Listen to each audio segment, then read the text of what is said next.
up, you guys? It's Rob from the Gay Guy Plays, and today on the Snapshot, we're going to be taking a look at Inaros' new Augment, Dessication's Curse, as well as, yes, my adaptation build for him. Don't worry, I'm going to give you guys some clips and some backstory as to why I've gone ahead and flip-flopped on this topic, but regardless, let's go ahead and jump on in. So you can pick up Dessication's Curse for 25,000 standing after you've reached rank 5 with either the Arbiters of Hexus or the Parent sequence, but if you really want to go ahead and try your hand at endgame, you can always delve deep into some of Warframe's most difficult content. Yes, that is trade chat, and go ahead and drop some plat to pick it up there. Alrighty, so I'm sure some of y'all are giving me side-eye out there because I came hard in the comments saying that adaptation on Inaros was not very good at all. But I do have some clips from Twitch showing me playtesting this live, and there were some issues going down. So go ahead and take a look. Let's go and do this. Okay, we're back. So I'm looking at this. Do you see adaptation? You see? This is Inaros with adaptation and double grace. I don't know why the enemy stopped shooting at me there. But that's Inaros. He's worse than Gera. He's worse, way worse than Mesa. So if we're here, okay, and we just let him go at us. If you look at it, without him being in melee, melee position. Huh, maybe there was an issue before, because before I did this on stream and it was not as good as this. You guys watched this last stream. Did they fix something? Did they fix something secretly that I don't know about? Now, those clips were taken about a month ago, and the very first clip was pretty much how adaptation had been performing for me on Inaros the entire time. However, the second clip was about a week later from that, and we had just jumped in for a hotfix. And I looked, I had read the patch notes, there was nothing in there, and I was like, what is going on? Now, we did have a DE staff member in chat, and they're like, must have been a fix. So now I can go ahead and experience it, and I'm really sorry it took me so long to get this video done because we had Noto-Eho and everything, and I'm like, well, damn, sorry. Can't put it out to you, but now you're very aware of my situation. Regardless, let's go ahead and jump on in to show off both the mixture of adaptation and the Dessication's Curse. So for those of you guys who have absolutely no idea what Dessication's Curse does, basically you have a 75% chance to spawn a sand shadow whenever you perform a finisher. Ooh, I must have already spawned some stuff. To spawn a sand shadow whenever you perform a melee finisher with Dessication. So let's get the show on the road. Take a look at this. We got one baby, we got two babies, and well, maybe we don't got two babies. Maybe we just got one baby. Now we have two babies. Nope, that 75% is being strong. There you go. Now we got three babies. So keep in mind that 3 is the max that you can have at a time. So unfortunately, I wish that we could make a sand army, but it's just sand triplets. That's kind of like the current case with that. And you won't be able to produce any more sand shadows until your last sand shadow. Sorry, there's a lot of S's going on. But yeah, so basically what ends up happening is you're not going to be able to make a new one until your last ones have gone away. Now, what do I think of this change, or this augment? I think it's fun. Do I think that it's like the be-all, end-all endgame? I mean, no. There's a lot of other things you could put in there, like I damn well know that some people are going to be like, you could have more health on Inaros, because people get crazy, yo. People get all kinds of insane crazy when it comes to... They want the biggest numbers because they got the smallest penis, But as you can see here, we we don't have invincibility on, and we are surviving against level 160 bombards. In fact, let's what we're gonna do. Let's go ahead and show off just adaptation and what is it called? Adaptation in this build just on its own. So you can see kind of how ridiculous it is now that it's been fixed. And now that we're not having like any weird bugs to go along with it. So we still got it on, right? And the thing is, this build, the reason that I really like this build is the fact that you can kind of sub out you can sub out the Dessication's Curse and replace it with what's the word I want to say? You can replace it with, ooh, the negation swarm. So you can go ahead and put those on, and you can be extremely tanky. Y'all don't want to, come on, fuck with me. This is like me on Grindr. Nobody's trying to fuck with me. And I'm just like, well, really? Like, y'all love me, come on. Hit me up. Make something happen. I don't like flakes.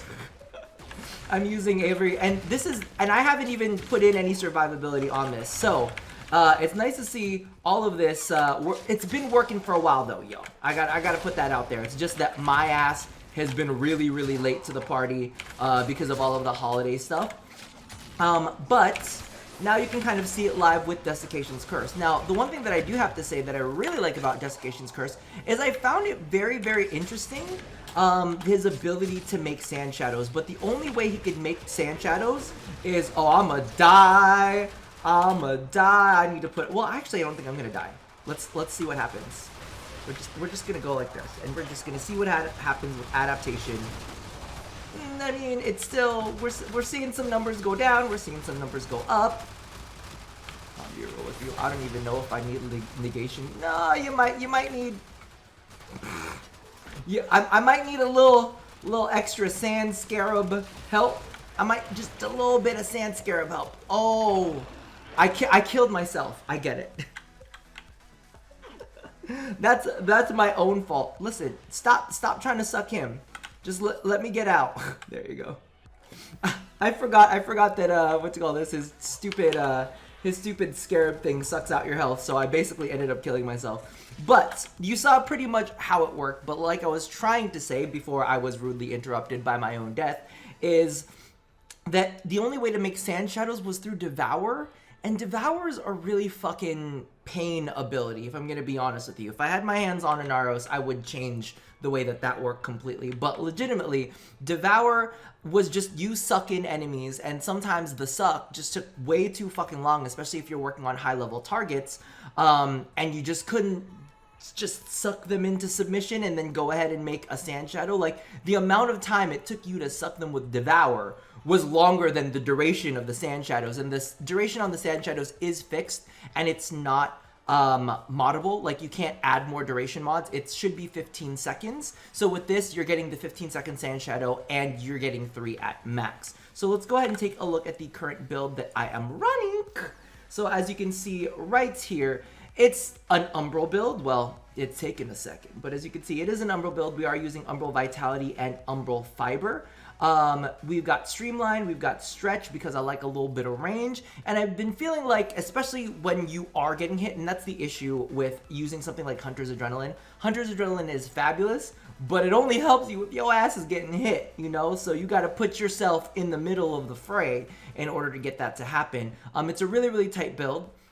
I've got Prime Continuity for some duration on his ultimate, just in case I want to go ahead and heal my scrub allies that are not as tanky as me, and we do have Adaptation in there. I have doubled up on Grace. Like I said previously, with more tanky Warframes, I like to double Grace. With less tanky Warframes, what is it called? The other one, Guardian in Grace, is always nice. So I've added a little bit of range there. There's no power strength. I don't feel like he really needs it, if I'm going to be completely honest with you, because he stands on his own, right? So that is the current build that I'm playing around with. If you really wanted to swap out Energy Siphon and go for something like Corrosive Projection, I'm a big fan of that too, because, you know, the easier the enemies to kill. Not that you really need it with this, because the really tough enemies, you could go ahead and use, what is it called? Covert Lethality. And as for the dagger build, really, with the Dark Dagger, that's the one I'm using, but it doesn't really matter as long as it's a single-handed dagger and you have Covert Lethality on it. So that's the build. It's literally just Covert Lethality. You don't have to put anything else on it. So I hope that kind of illuminated everything for you. You got to see exactly how all that worked. I feel like it's a pretty short episode. But I do have to say one thing. As much as I do love Mr. Inaros, I find him kind of like... not that being super tanky makes a frame boring. I just find specifically Inaros makes me really sleepy. But then again, he's the Sandman, so I guess that makes all of the sense in the world. I will say though, the one thing that I do like about this ability is the fact that it puts more bodies on the field. Where are my babies? Oh, there's one. And you can make sand babies all day long. Putting more bodies in the field means that, you know, there's less people to try to kill you, which isn't necessarily the greatest when you know you can take hits like a champ, so that's not necessarily all that nuts. Just be very, very aware that maybe if you need energy on Inaros, just you know, maybe lay off on the clones for a second, maybe lay off for the CC for a second, let him give you a couple good smacks, and then go in and start doing all the controlling. Now, honestly, I wouldn't necessarily stand around all day covert lethalating every enemy out there, but I do quite enjoy it on the occasion. I still like running with covert lethality daggers. You know what? Negation Swarm would be a little bit more fun because these motherfuckers keep knocking me around and the CC gets annoying. The only thing that I don't always like about Inaros is the fact that it takes so long to charge up his ultimate if you get hit with a nullifier. Ugh, those are never fun. But let's see, covert lethality. Okay, good. We're done here. So let me know how you guys feel about what do you call it, Dessication's curse. Let me know if you guys have been enjoying Inaros since, you know, everything got fixed up. And also, do you like sand babies or do you prefer the negation swarm? Are they worth it? I mean, I personally feel like you're gonna live either way. I don't really feel like there's too much that can take this down. And honestly, let me know too if you feel like Inaro's a little bit of a bore sometimes. Does he put you to sleep with his sand magic? So that about does it for me for now. Hopefully you enjoyed this, and I will see you guys next time. So as always, love somebody, hurt nobody, and touch your body. Bye-bye.